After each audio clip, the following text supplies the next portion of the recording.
The skies above Velaran Prime burned with orange and red as enemy ships tore through the atmosphere. Ambassador Lyra Venthal stood at the window of her office, watching her world fall apart. The peaceful trading hub that had stood for 3 centuries was dying in a matter of hours. Explosions echoed across the capital city. The Valoran defense fleet, small and outdated, had lasted barely 2 hours against the Krell Dominion's assault forces. Now the enemy ships hung in orbit like dark predators, raining destruction on anything that moved. Lyra's hands shook as she activated the emergency communication system. Her people were traders, not warriors. They had always relied on diplomacy and friendship to survive in a dangerous galaxy. Now those friendships would be tested. "This is Ambassador Lyra Venthal of Velaran Prime," she said into the transmitter, her voice steady despite her fear. "We are under attack by Krell forces. Our defenses have failed. We request immediate assistance from any allied species. Repeat. This is a distress call. We need help. R." The responses came quickly, but they brought no comfort. The Axthari sent their sympathies and promised medical supplies. The Torvan offered to accept refugees, but could send no military aid. The Pleiadians expressed concern and suggested a diplomatic solution. Every species had an excuse. Every species had reasons why they couldn't fight the Krell. On the other side of the planet, Captain Jake Morrison watched the carnage from his small liaison office. He was the only human stationed in the Valoran system, sent there 3 years ago to maintain relations between Earth and the Valorans. He had grown to love these gentle people and their beautiful world. Jake's communication console lit up with priority alerts. The Krell were broadcasting their victory across all channels. High Commander Zeph Crost appeared on every screen, his reptilian features twisted in what passed for a smile among his kind. "The Valoran system now belongs to the Krell Dominion," Crost announced. "Resistance is futile. Surrender, and you will be absorbed into our empire with minimal losses. Fight, and you will be eliminated." Jake slammed his fist on the desk. He had seen what Krell occupation meant: slavery, resource extraction, and the complete destruction of native culture. The Valorans didn't deserve this fate. He opened a direct channel to Earth Command, bypassing normal diplomatic procedures. This was an emergency, and protocol could go to hell. "This is Captain Jake Morrison, Human Liaison Officer, Valoran System," he said urgently. "The Valorans are under attack. Their defenses are gone. The Krell are landing ground forces. I'm requesting any assistance Earth can provide. These people helped us during the Proxima Plague. They saved thousands of human lives. We owe them. Find. Thanks for watching. And context manner. We owe them." Jake didn't know if anyone would listen. Earth was far from the Valoran system, and humanity had its own problems. But he had to try. Below his office, Velaran families fled through the streets, carrying whatever they could grab. Children cried. The elderly struggled to keep up. Krell dropships descended from the sky, deploying soldiers in black armor who began rounding up civilians. Ambassador Lyra had moved to the underground command center beneath the capital. Around her, Valoran military officers coordinated the evacuation. There wasn't much else they could do. "Ambassador, we're receiving responses from our allies," one officer reported, his voice hollow. "The Confederation sends relief supplies. The Union offers sanctuary to refugees. The Alliance suggests we negotiate terms of surrender." Lyra closed her eyes. She had expected this, but it still hurt. In galactic politics, everyone calculated the cost of helping versus the cost of staying neutral. Against the Krell Dominion, most species chose neutrality. "What about the humans?" she asked, remembering the young captain who had always been so friendly. "No response yet, Ambassador." Lyra nodded. The humans were good people, but they were also practical. Their territory was on the other side of known space. Why would they risk war with the Krell for one small system? Above the planet, High Commander Crost reviewed reports from his command ship. The invasion was proceeding perfectly. The Valoran fleet was destroyed. Ground forces controlled all major cities. Within a week, the system would be fully integrated into the Dominion. His communications officer approached. "Commander, we intercepted a transmission from the human liaison officer to Earth Command." Krost's eyes narrowed. "The humans? What did they say?"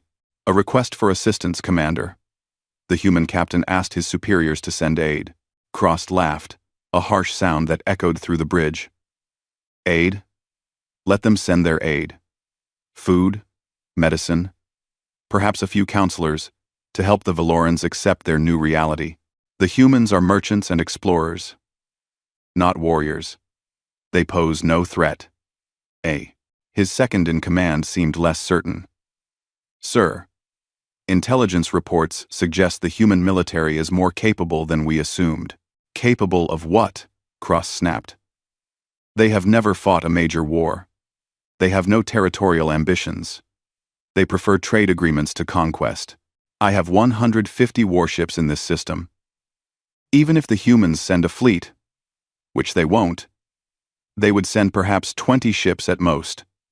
A token gesture to satisfy their conscience." The commander turned back to the view screen, watching Valoran Prime spin below. "No. The humans will do what all the other species have done. They will express sympathy, send some supplies, and quietly forget about their Valoran friends. It's the way of the galaxy." In her bunker, Lyra received another update. Krell forces now controlled the spaceports and communication arrays. The evacuation ships were being turned back or destroyed. Her people were trapped. "Ambassador, we have confirmation," an officer said quietly. "Earth Command received Captain Morrison's message." "And?" Lyra asked, though she already knew the answer. "No details yet. They acknowledged receipt and said they were reviewing the situation." Lyra felt the last bit of hope drain away. Reviewing the situation. That meant committees, debates, cost-benefit analysis. By the time Earth made a decision, if they made one at all, the Valoran system would be just another Krell colony. She thought about the human captain, Jake Morrison. He had attended her daughter's wedding. He had learned to speak Valoran. He had told her once that humans believed in loyalty above all else. She had wanted to believe him.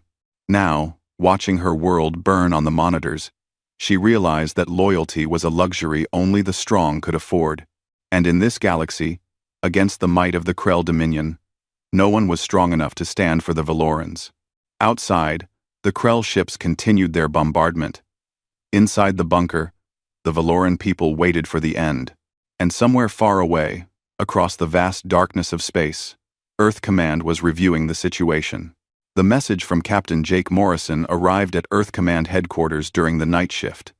A junior officer flagged it as priority and sent it up the chain.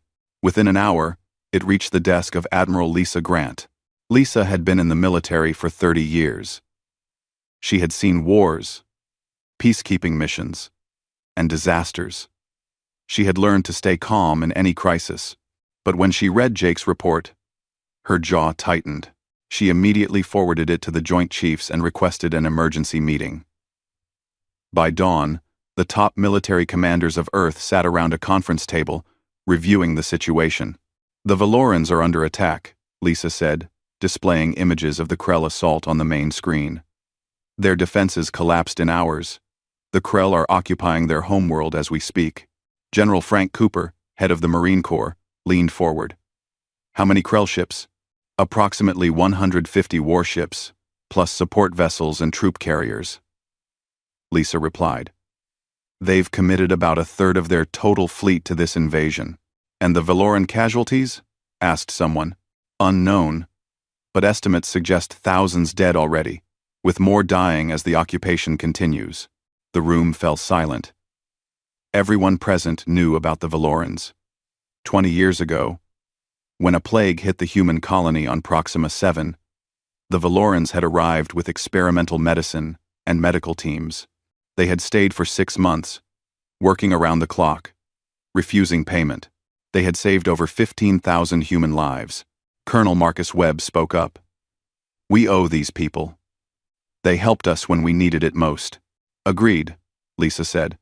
But we need to discuss our options. I've prepared 3 scenarios. She brought up the first option on the screen. Option 1. Send a relief convoy with medical supplies, food, and refugee transport. Low risk, low cost, minimal effectiveness. Nobody looked impressed. Option 2. Dispatch a battle group. 40 to 50 ships. Show the Krell. We're serious. Provide some actual military support. Medium risk, medium cost, uncertain effectiveness against their numbers. A few nods around the table, but Lisa could see they weren't satisfied. Option 3, she said, and paused. Full fleet mobilization. We send everything we have. The room erupted. Officers spoke over each other, voices rising. That's insane!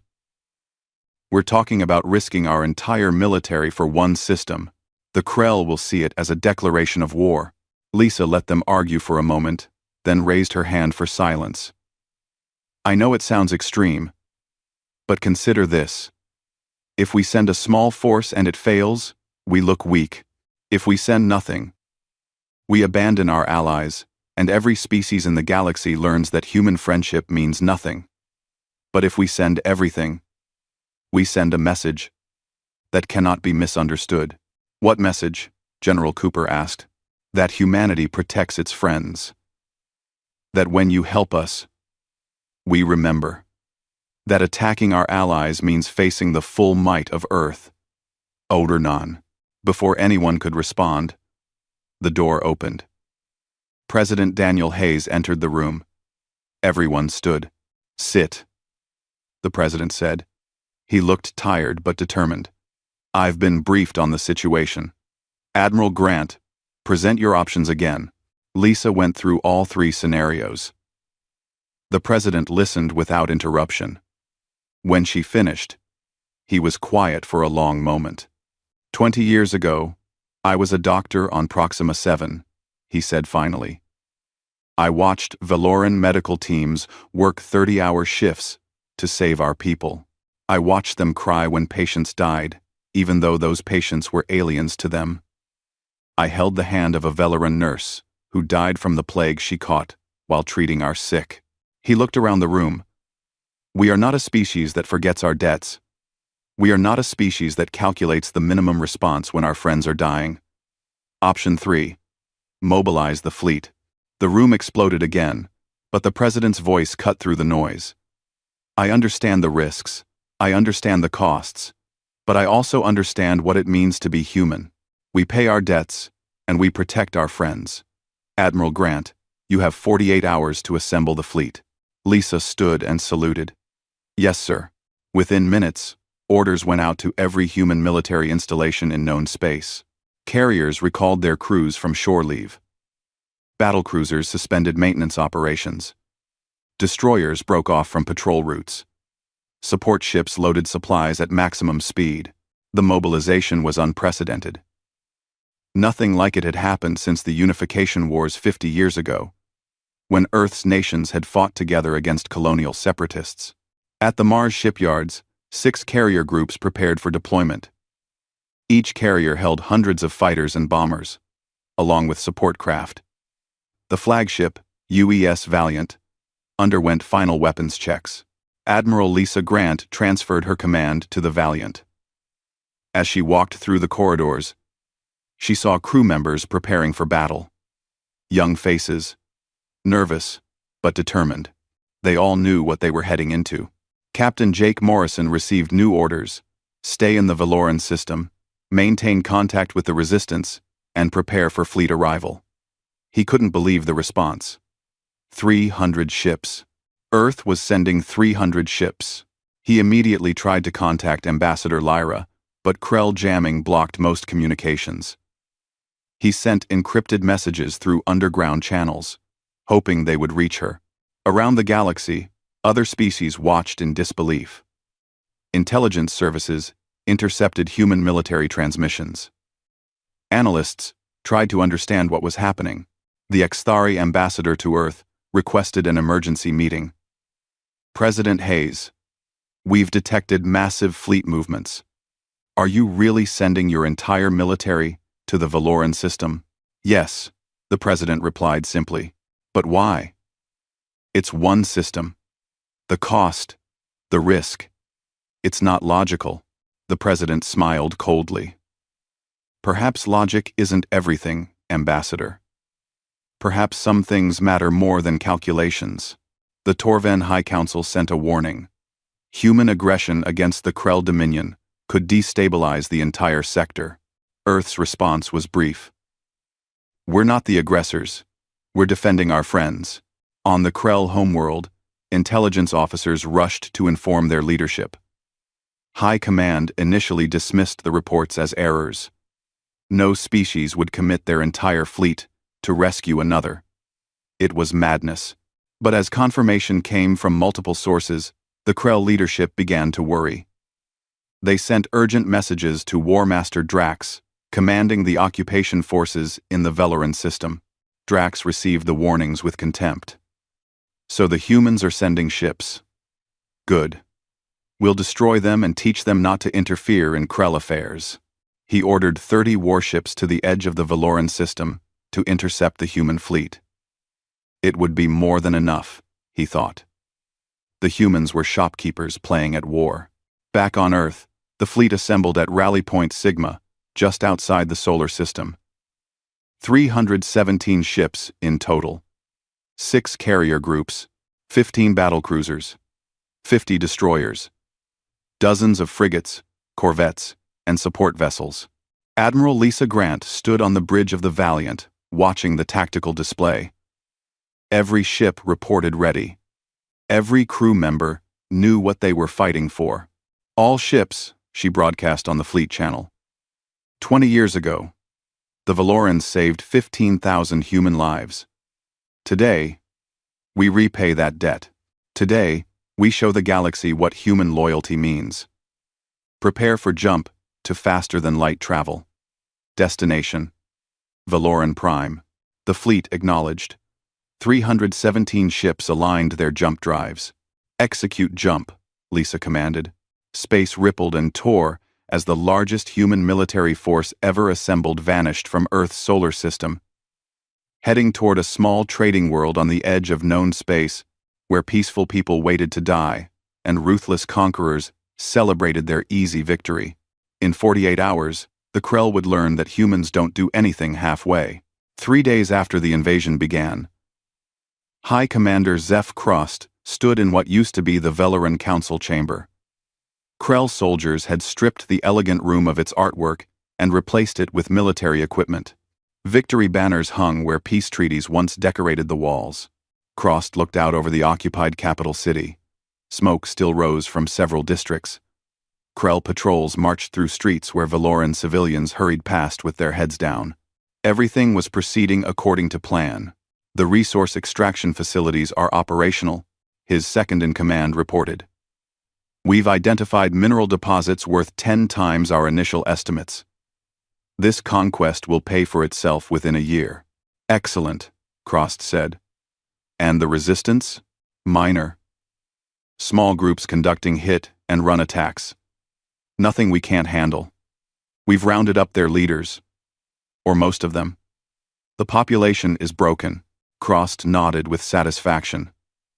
The Valorans had been even easier to conquer than expected. Their allies had done exactly what he predicted. Expressed sympathy and did nothing. The galaxy operated on cold calculation, and helping the Valorans made no financial or strategic sense. In the underground tunnels beneath the city, Ambassador Lyra Venthal huddled with what remained of her government. They had been in hiding for 3 days, moving from shelter to shelter, staying ahead of Krell patrols. Lieutenant Amy Rodriguez crouched beside her. The human intelligence officer had been embedded with the Valoran diplomatic corps for 18 months. When the attack came, she had refused evacuation and joined the resistance. We hit another supply depot last night, Amy reported quietly. Destroyed 3 transport vehicles and stole weapons. The Krell are getting angry. Lyra felt no satisfaction from the small victory. It won't matter. They have too many soldiers, too many ships. We can annoy them, but we can't win. Amy's expression remained neutral. She had received encrypted orders from Earth Command 2 days ago, but those orders forbade her from revealing specific details. All she could say was that help was coming. "Don't give up hope, Ambassador," Amy said. "Things might change soon." Lyra wanted to believe her, but hope felt like a luxury she couldn't afford.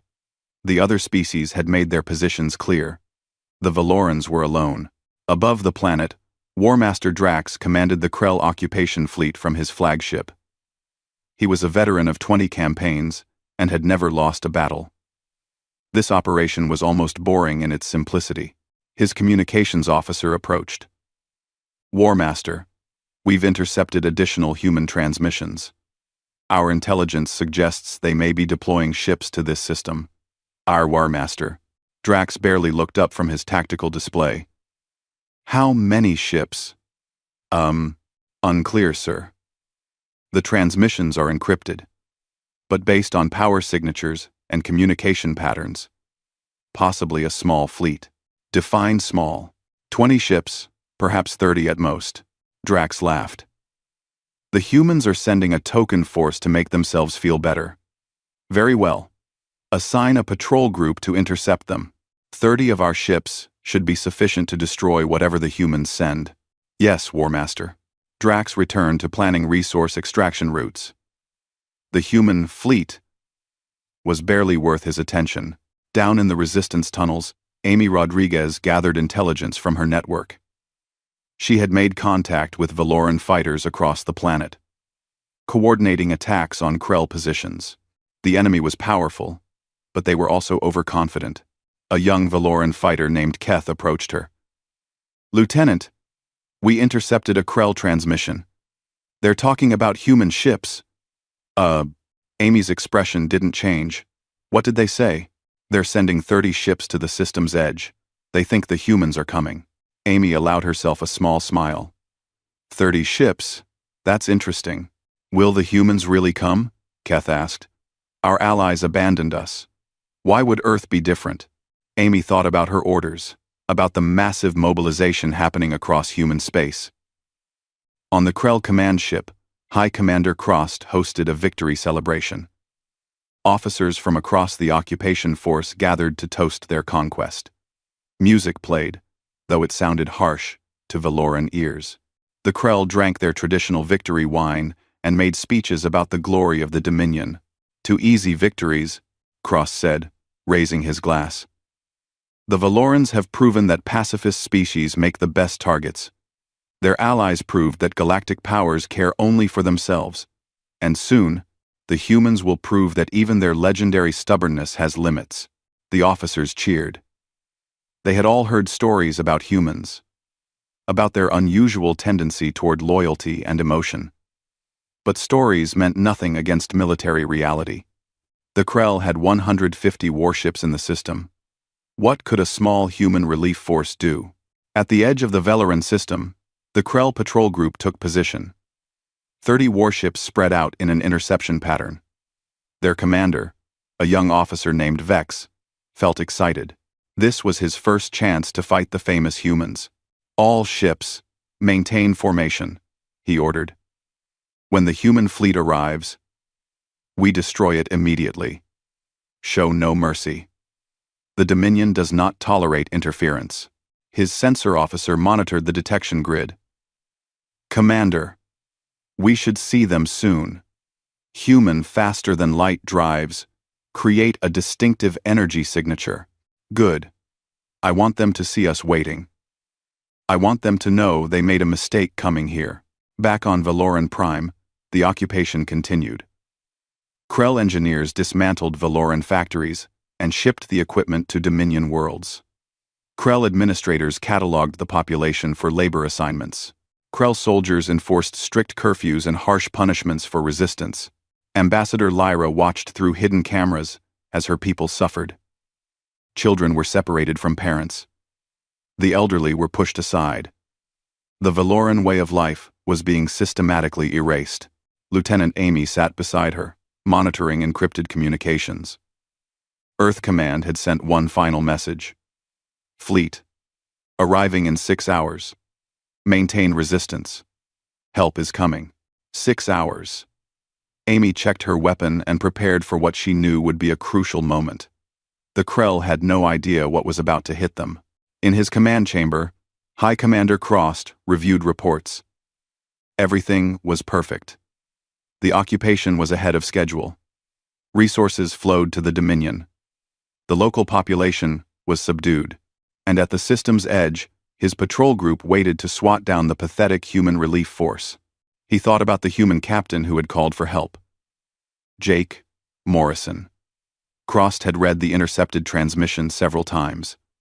The human had sounded so desperate, so emotional, typical of their species. They let feelings cloud their judgment. Commander, an aide interrupted his thoughts. War Master Drax reports, the patrol group is in position. They expect the human fleet within hours. Excellent. Record the battle. I want footage of the human ships being destroyed. It will serve as a warning to other species who might consider interfering with Krell operations. The aide saluted and left. Crost returned to the window, looking out at his conquered city. He had fought many battles, conquered many worlds. This was just one more victory in a long career. Below in the tunnels, Velaran resistance fighters prepared for a coordinated uprising. Amy had passed the word. When the human fleet arrived, they would strike at key Krell positions. It was a desperate plan. But desperation was all they had left. Lyra joined the fighters in prayer, following the ancient Valoran tradition before battle. They had always been a peaceful people, but even the peaceful could learn to fight when their homes were burning. 6 hours, Amy repeated, checking her chronometer. Be ready. At the edge of the system, Commander Vex waited with his 30 ships. He imagined the glory of destroying the human fleet. He imagined returning to the homeworld as the officer who taught Earth a lesson about Krell power. His sensor officer suddenly looked up. Commander, I'm detecting something. The human fleet? Yes, sir. They're dropping out of faster-than-light travel now. Vex smiled. All ships, prepare to engage. Target their lead vessels. We'll show these humans what happens when they challenge the Krell Dominion.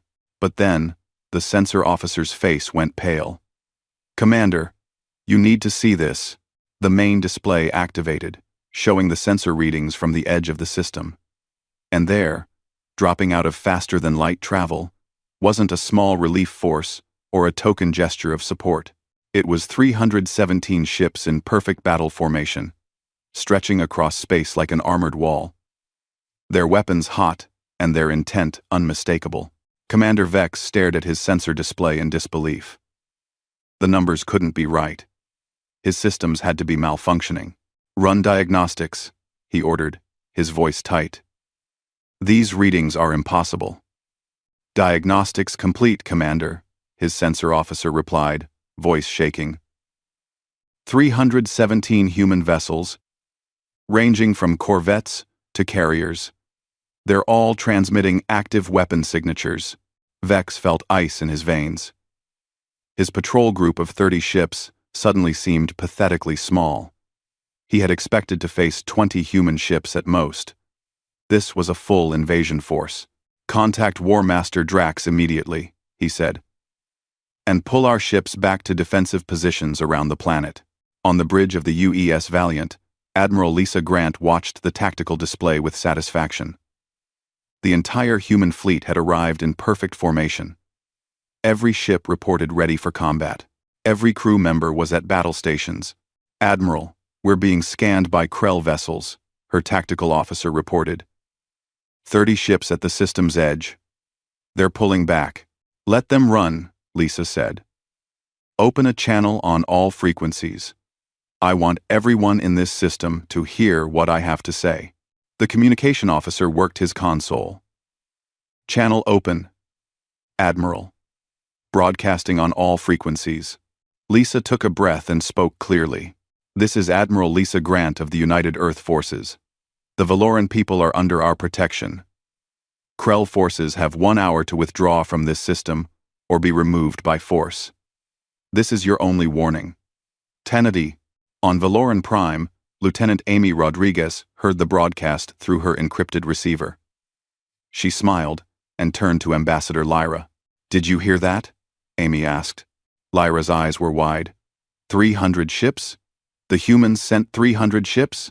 "I told you help was coming," Amy said. "Earth doesn't do things halfway." In the Krell Command Center, War Master Drax listened to the human transmission with growing anger. Who did these humans think they were? The Krell Dominion had claimed this system. It belonged to them now. He pulled up his tactical display. The human fleet was massive. Yes. But he had 150 warships plus orbital defenses. The humans might have numbers, but the Krell had position and fortifications. "Send a response," Drax ordered. "The Krell Dominion does not surrender. This system is ours by right of conquest. If the humans want it, they can try to take it." High Commander Crost rushed into the command center. "Are those sensor readings accurate?"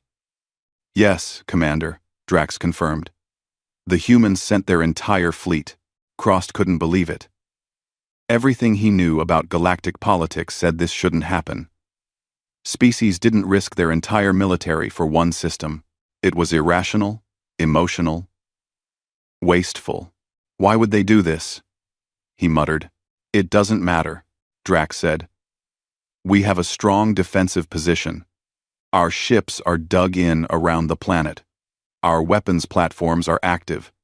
Let them come. We'll bleed them dry." On the Valiant, Admiral Lisa received the Krell response. She had expected nothing less. Warriors like the Krell never backed down from a challenge. "Tactical, what's our situation?" she asked. Her tactical officer brought up a detailed analysis. "The Krell fleet is concentrated around Valoran Prime. They've got good orbital positions and several weapons platforms. If we go straight in, we'll take heavy casualties. What do you recommend?" "Hit them on multiple vectors. Use our fighters to take out their platforms. Battle cruisers engage their capital ships. Destroyers protect the carriers." "Destroyers," Lisa nodded. "Captain Morrison, are you receiving this?" Jake Morrison's voice came through from his position on the planet. "Reading you loud and clear, Admiral. The Resistance is ready to support your attack." "Good. When we engage the Krell fleet, you hit their ground positions. Create chaos. Make them fight on two fronts." "Understood, Admiral. Good hunting." Lisa turned to her crew. "All ships, this is Admiral Grant. The Krell have refused to withdraw. We're going in. Remember why we're here. Remember who we're fighting for. The Valorans saved our people. Today, we return the favor." The fleet acknowledged. 317 ships began moving toward Valoran Prime. In coordinated groups, Commander Kyle Bennett sat in the cockpit of his fighter, one of 600 pilots preparing to launch from the carriers. He had joined the military to explore space, not to fight wars, but when he heard about the Valoran situation, he had volunteered immediately. "All wings, launch on my mark," came the order from flight control. 3, 2, 1, launch. Kyle's fighter shot from the carrier bay into space. Around him, hundreds of other fighters formed up in attack squadrons. They accelerated ahead of the main fleet, screening for threats. "Enemy weapons platforms detected," his targeting system announced. "Designating targets."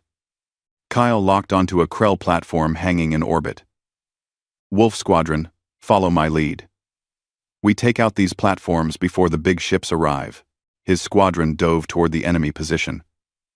Krell point defense weapons opened fire, filling space with plasma bolts. Kyle weaved through the defensive fire, his hands steady on the controls. "Locked," he said, and fired. His missiles streaked toward the platform, slamming into its shields. Other fighters added their fire, and the platform's shields collapsed. A final volley destroyed it in a burst of flame. "One down," Kyle reported, moving to next target. The battle for Valoran Prime had begun. War Master Drax watched his tactical display as human fighters swarmed his defensive positions. The enemy pilots were good, better than he had expected. His platforms were falling one by one. "Deploy our fighters," he ordered. "Drive them back." Krell fighters launched from their carriers, engaging the humans. Space filled with dogfights as pilots from both sides fought for superiority. But the human fighters had support. As Krell ships moved to engage them, human destroyers appeared, their railguns firing with deadly precision. Krell shields flared and failed under the kinetic bombardment. "War Master, we're taking heavy losses," an officer reported. "The human weapons are more effective than our intelligence suggested." Drax's jaw clenched. "All ships, concentrate fire on their carriers. If we destroy their launch platforms, we stop their fighters." Krell battlecruisers turned their massive weapons toward the human carriers. But those carriers were protected by screens of destroyers and frigates. Every shot the Krell fired was met with withering return fire. Admiral Lisa watched the battle unfold with practiced calm. Her fleet was performing exactly as planned. The Krell were strong, but they were fighting a defensive battle. They had to protect the planet. The humans could choose their engagements. "Battlecruiser Group Alpha, engage enemy capital ships," she ordered. "Destroyer Group Beta, suppress their orbital weapons. Carrier Group, maintain fighter operations." The human battlecruisers were monsters of war, each one carrying enough firepower to level a city. They moved into range of the Krell capital ships and opened fire. Space erupted with energy beams, missiles, and railgun rounds. Shields flared on both sides. Ships took damage, and some began to fall. But the humans kept coming. For every ship that was damaged, 2 more took its place. The Krell were outnumbered and outmaneuvered. On the planet below, Jake Morrison gathered the Valoran resistance. Lieutenant Amy Rodriguez stood beside him, checking her weapons. "The fleet's engaging the Krell in orbit," Jake said. "It's time. Hit their command centers, their supply depots, their communication arrays. Make them panic." The resistance fighters, armed with stolen Krell weapons and human equipment Amy had hidden, moved out through the tunnels. They emerged in carefully planned locations across the capital city. Explosions rocked Krell positions. Supply convoys were ambushed. Officers were targeted by snipers. The occupation force suddenly found themselves fighting on 2 fronts. High Commander Crost watched his perfect occupation fall apart. Above, his fleet was being torn to pieces. Below, his ground forces were under attack from every direction. "This is impossible," he said. "They're just humans. They're traitors, explorers, diplomats." War Master Drax, his face grim, replied, "They're also warriors. We underestimated them." In orbit, Commander Kyle Bennett's fighter squadron had cleared the weapons platforms. Now they turned their attention to Krell supply ships, destroying the vessels that kept the occupation force fed and armed. "This is for the Valorans," Kyle said as his missiles found another target. Admiral Lisa Grant stood on her bridge, watching the Krell fleet break apart. In 3 hours of combat, the enemy had lost over half their ships. The rest were trying to retreat, but human destroyers blocked their escape routes. "Open a channel to the Krell commander," Lisa ordered. War Master Drax's face appeared on the screen. "War Master, your fleet is destroyed," Lisa said calmly. "Your ground forces are cut off. Surrender now, and we'll accept your troops as prisoners of war. Continue fighting, and we'll destroy every ship you have." Drax looked at his tactical display. She was right. He had lost. "The Krell Dominion does not surrender," he said, but there was no strength in his voice. "Then the Krell Dominion will die here," Lisa replied. She closed the channel and turned to her crew. "Prepare for final assault. If they won't surrender, we end this." "War Master." Drax stared at his tactical display. In the 10 minutes Admiral Grant had given him, he watched 3 more of his ships explode. The human fleet surrounded his position. There was no escape, no reinforcement, no hope. He thought about the Krell Code of Honor. A warrior fought until death. Surrender was disgrace. But he also thought about the 3,000 soldiers under his command, the crew members on his ships, the officers who trusted him. "Open a channel to the human fleet," he said quietly. His second-in-command looked shocked. "War Master? Open the channel," Drax repeated. Admiral Lisa Grant's face appeared on his screen again. She waited, saying nothing. "The Krell forces in the Velaran system surrender," Drax said, each word heavy. "We will power down our weapons and accept your terms." Lisa nodded. "Smart choice. Order all your ships to move to the designated coordinates. Ground forces will lay down their arms and assemble at collection points. Any resistance will be met with force." Drax transmitted the surrender order. Across the system, Krell ships went dark. On the planet below, occupation soldiers emerged from their positions, with hands raised. High Commander Crost watched from his command center as his perfect conquest collapsed. He had been so confident, so certain. Now Krell soldiers were surrendering to humans and Valoran resistance fighters. He tried to reach his personal shuttle, thinking he could escape. But Lieutenant Amy Rodriguez and a team of Velaran fighters were waiting. "Going somewhere, Commander?" Amy asked, her weapon pointed at him. Crost reached for his sidearm, but a Valoran fighter was faster. The shot hit his arm, and he fell. Within moments, he was surrounded. "You've made a mistake," Crost said through his pain. "The Dominion will send more ships. You cannot protect this system forever." Amy smiled. "The fleet that just destroyed your forces would disagree." On the streets of the capital, Velaran civilians emerged from hiding. They watched in amazement as Krell soldiers were marched to collection points, disarmed and defeated. Children who had hidden for days came out to see their liberators. Ambassador Lyra Venthal stood in the central plaza as the first human Marines landed. Colonel Marcus Webb led his troops off the transport, and Lyra rushed forward. "Colonel Webb," she said, her voice breaking. "You came. You actually came." Marcus smiled. "No, just tired. So very tired. It's over now. The Krell are surrendering. Your world is free." Lyra looked around at her damaged city. Buildings were destroyed. Streets were scarred. But her people were alive. They were free, and standing beside them were human soldiers who had crossed the galaxy to help. Captain Jake Morrison found Lyra an hour later. She was coordinating relief efforts with human medical teams. "Ambassador," he said. She turned and saw him. Without a word, she hugged him. Jake, surprised, hugged her back. "I'm sorry I doubted you," she said. "I thought Earth would send supplies. Maybe a few ships. I never imagined this." "We remember our friends," Jake said simply.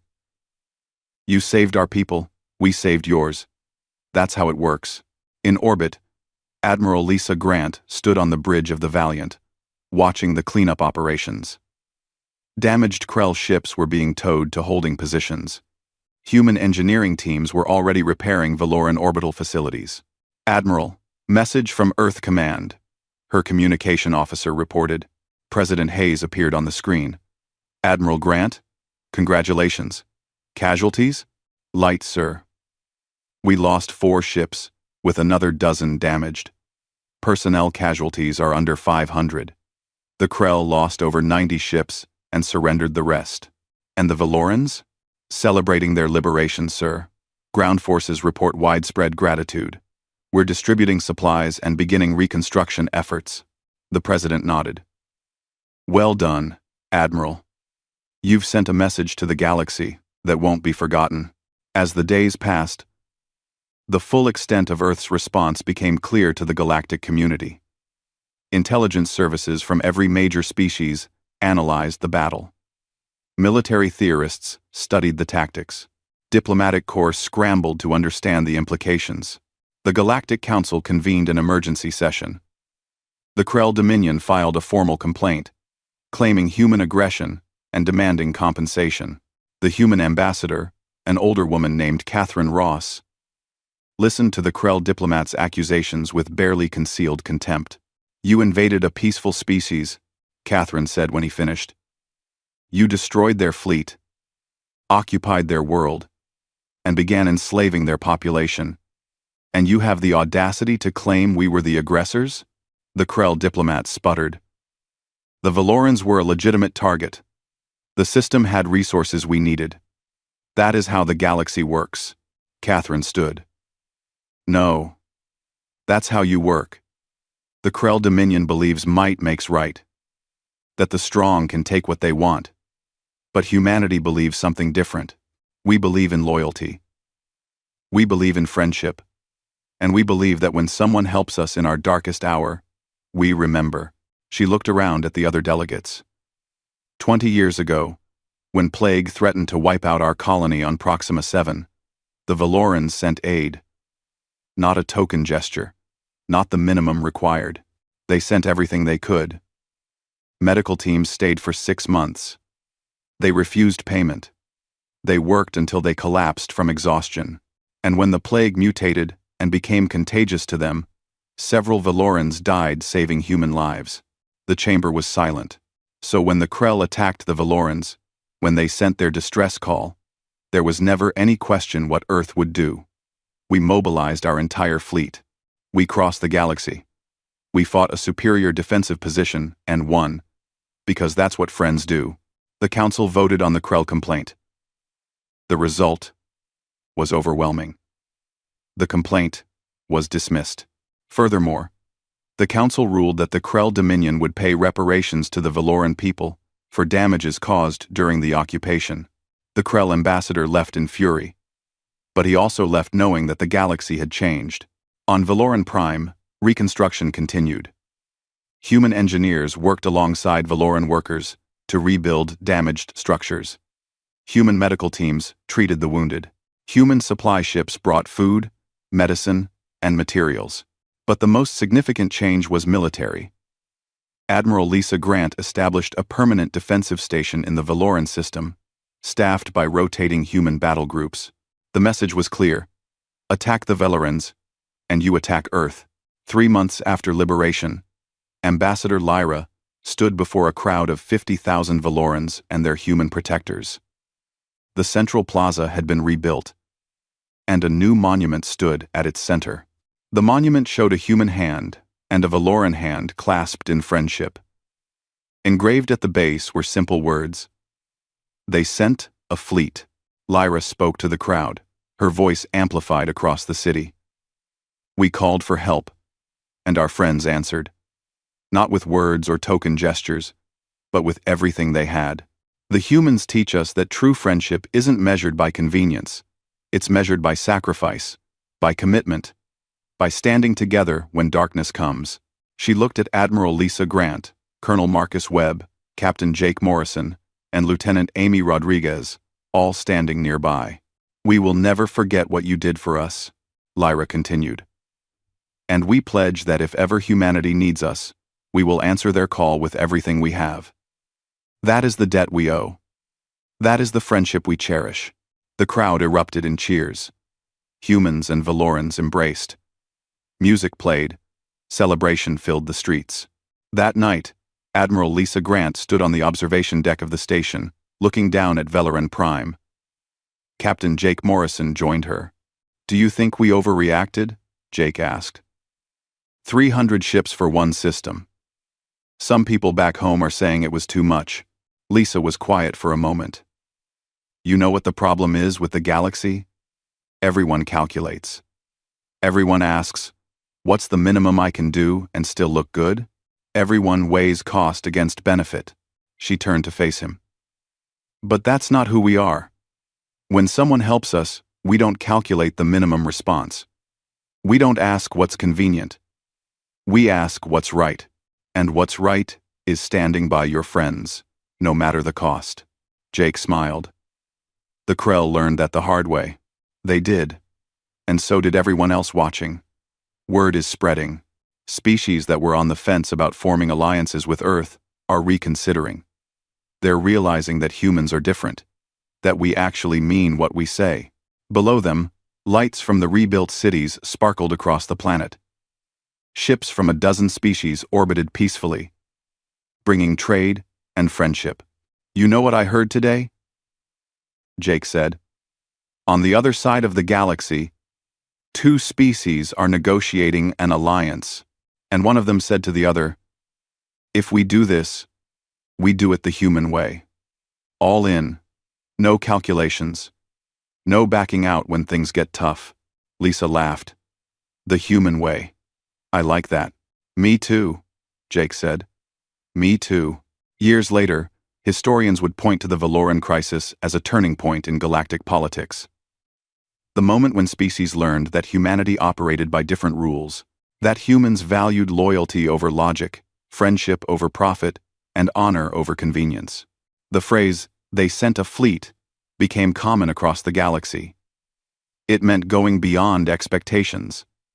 It meant commitment without calculation. It meant being there for your friends when it mattered most. And in the Valoran system, where human ships stood eternal watch, the people never forgot the day. 317 vessels appeared in their darkest hour, carrying not supplies or sympathy, but the full might of a species that refused to abandon its friends. Admiral Lisa Grant retired 5 years later, decorated as one of Earth's greatest military heroes. At her ceremony, President Hayes said, "You showed the galaxy who we are, not through speeches or treaties, but through action." Lisa's response was simple. "I just did what any human would do. I protected my friends." And across the stars, in 1,000 different languages, people told the story of the humans who thought sending 300 ships to save one system wasn't too much. It was exactly right.